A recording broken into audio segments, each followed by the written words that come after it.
Dear students, here I will discuss about exceptions to cell theory. Why exceptions? In the previous session, I have already discussed with you about cell theory, right? And what is cell theory? Cell theory, you know, in 1838 and 1839, two scientists, they worked independently and they proposed that all living organisms are composed of cells and products of cells. And you know, they are Matthias Claden and Theodor Schwann, right?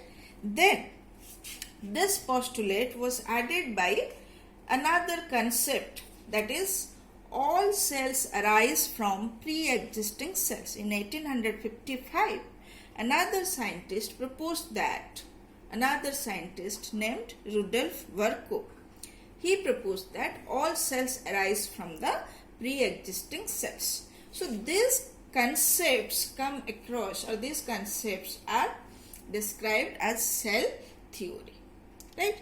And almost all living organisms support this cell theory.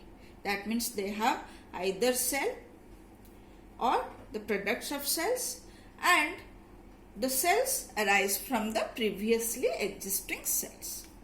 But still there are some structures, right, which we considered as or among the organisms.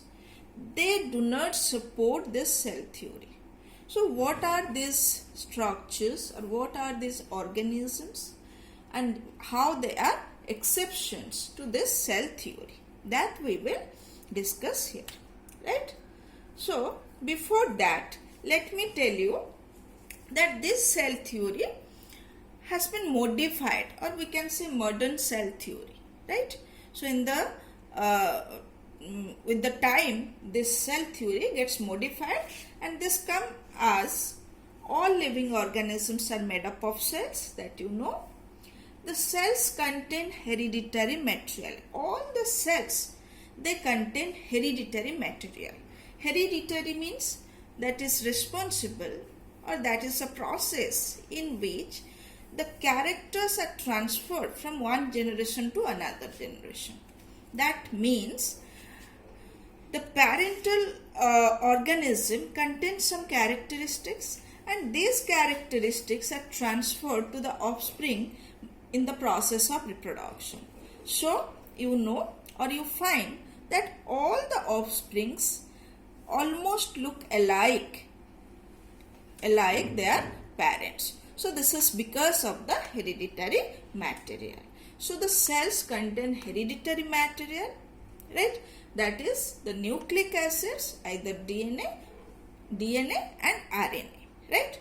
So, and usually DNA are the hereditary material or genetic material in almost all the living organisms, except few viruses where RNA is the genetic material. Anyway, the cells contain hereditary material, that is the nucleic acids or DNA and RNA. Then, cells are responsible for all the metabolic activities within the living organisms. That means what? The metabolic activities. So there are number of activities are carried out by the living organisms, and these activities are essential for the survival of life, or for the survival of the living organism. So these essential activities are known as metabolic activities, like you know, digestion, respiration, excretion, in plant you know, photosynthesis. So many functions are there, so many activities are there which are essential, without which organism cannot survive. And a cell by itself, a single cell also, you know, we suppose you take the example of human being. Human being are carried out different functions like digestion, like respiration, right, excretion, blood circulation, so etc. Number of activities, and these are carried by the system, some organ system that we will discuss in later. But now you try to understand all these functions even can be carried out by a single cell. a single cell is also able to carry out all these essential activities so that it can survive or it can be having life. A cell can carry out digestion, a cell can carry out the process of ingestion, a cell can carry out the process of excretion, right? So all these functions can be carried out by a cell. So unicellular organisms, they are having only a single cell, but they are having life because that single cell is able to carry all the essential functions, right? Then a cell is a small mass of protoplasm, usually containing a nucleus or nuclear material along with some organelles and is bounded by plasma membrane. This point also in the last class I have explained you. A cell is a tiny structure which contains protoplasm, right? And that is protoplasm inside which a nucleus is present, right? And some organelles are present, and that is bounded by a membrane, plasma membrane or cell membrane. So that is the cell. Here you see, this is a cell which consists of a plasma membrane inside which the protoplasm is present, or you say these are the cytoplasm, in which cytoplasm or as a whole this is known as protoplasm, right? So protoplasm consists of two parts, the cytoplasm and the nucleus, right? So there is a nucleus, it is a true nucleus, the cytoplasm, or together this is known as protoplasm, surrounded by a membrane known as plasma membrane. So each and every cell in the living world, whatever complex with the organism, they have this basic structure, that is protoplasm surrounded by plasma membrane, right? So now let us discuss what are the exceptions, right? What are the exceptions to this cell theory? So first exceptions are the viruses, viroids, prions. What are these that we will discuss? So these do not support the cell theory. Prokaryotic cells, certain multinucleate algae, certain fungi like Rhizopus mucor, anucleate cells, that means cells without nucleus, for example RBC in human being, sieve tube cells in plant. So let us discuss the first exception, that is the virus. I think virus are termed as living when it is inside the living cell, and they are termed non-living when they are outside the living cell, right? And these are exceptions. Why? Because you see, these are certain viruses. This is known as Ebola virus. This is hepatitis B virus. I think you know this term, these names. HIV virus, adenovirus, influenza virus, bacteriophage virus. So these are the viruses which cause different types of diseases, right? So these viruses consist of or made up of what? So here you can see the structure. These viruses are simply made up of a protein coat. Here you can see the outer part. This is made up of protein. So it is made up of a protein coat with some surface proteins like this, inside which the nucleic acid is present or the genetic material is present. That consists of either DNA, remember, either DNA or RNA. They do not contain both DNA and RNA, right? So this content. So here you see this is a virus. This is influenza virus, right? Which consists of RNA as its genetic material. Here no DNA is present. Similarly, this is a bacteriophage. Bacteriophage means the virus which infect bacteria. Like the HIV virus infect human being, hepatitis B virus infects human being. Similarly, there are some viruses which infect the bacteria. They are known as bacteriophage, right?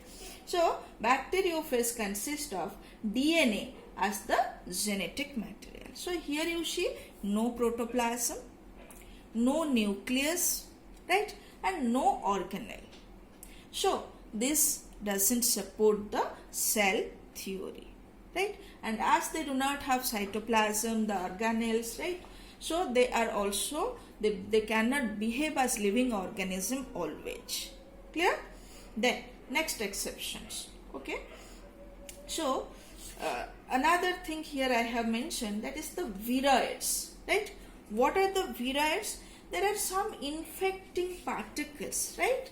So there are some infecting particles, they present, that is the virus without the protein coat, that is known as viroid, right? That means only this RNA, there are, in certain cases it is found that some RNA, a small segment of RNA, that RNA is again smaller than the viral RNA, a small RNA structure that when present or enters inside any living organism, that cause diseases, that causes certain diseases, right? And that is mainly found in case of plant. Till now it has been found in plant, causing the infections, right? So that infecting particle is known as viroid.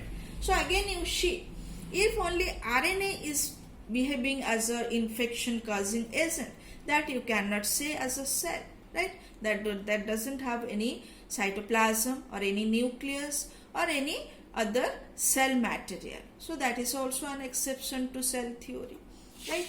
Similarly, prions. There are certain infectious protein, right, which enters into the cell and causes diseases. That enters into some animal cells and causes diseases. They are known as prions, right? So that is an exception to cell theory. Then coming to prokaryotic cells. So usually we will discuss in detail about prokaryotic cell. Here I am just showing a picture of a bacteria. Usually the bacteria are included into the prokaryotic cells. This is the group of organism which included as prokaryotic cells, right? So this is having the plasma membrane. They are having, here you can see they have cell wall, they have plasma membrane, right? And they have also chromosomes, right? Chromosomes that contains DNA and act as genetic material. But here you see this chromosome is not surrounded by any nuclear membrane. So that means here no nucleus is present, no true nucleus is present. So this structure is known as to be having an incipient nucleus, or that is called nucleated. That means nucleus without the nuclear membrane. So as they do not have a true nucleus, so they are an exception to cell theory. Multinucleate means what? There are some structures, some organism. Here you see, this is the organism, this is Vaucaria. This is the structure of one organism, that is algae, that is Vaucaria. Here you see, they contains the cell wall, cell membrane and the cell cytoplasm. Here the cell cytoplasm, peripheral cell cytoplasm is present, having a central vacuole.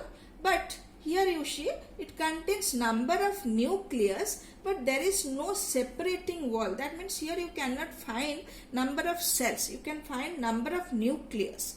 That means the structure consists of number of nucleus without any septa, without any separating cell membrane, right? So this multinucleate structure, because cell theory says that cell consists of one nucleus, but here number of nucleus are present. So this is an exception to cell theory. So remember, Vaucaria, this is an algae which is a multinucleate organism, multinucleate structure they have, and that is an exception. Similarly, certain fungi like Rhizopus, this is Rhizopus, this is Mucor. They are also like Vaucaria. Here you see they have number of nucleus without any septa. That means they contain cytoplasm, they contain cell membrane, they contain nucleus, but number of nucleus are present without any separating membrane or wall. That is the septa. So they are they are called sinocytic hypha. That means multinucleate structures are present. So these are also exception to cell theory. Then here you see the RBC. This is a mature RBC of human being, and this is, you know, this is a biconcave structure right? So this biconcave RBC, it is biconcave because in the center here you see they do not have nucleus. They have cell membrane, they have cell cytoplasm filled with hemoglobin, right? They have a central part hollow. They have a central hollow part because there is no nucleus there. So this appears as a biconcave. Here is a cleft-like structure, and both the surface having this type of structure. So as they do not have nucleus, so they are also exception to cell theory. Similarly, here you see this cell is known as sieve tube cells. The sieve tube cells are joined end to end, forming a column-like structure. This is a part of phloem. I think you know, or you will study in higher classes. The phloem is the conducting tissue in plant, and that conducts the food substances in case of plants, or that conducts the photosynthesis in the plant from one part to other part, right? So these are also without nucleus, right? And they do not have nucleus, but their function, then question is how their function is regulated, how they are able to conduct the photosynthesis. They are remain attached with some nucleated cells known as companion cells, and these companion cells regulate the activity of sieve tube cells. So these are some exceptions to cell theory. Thank you.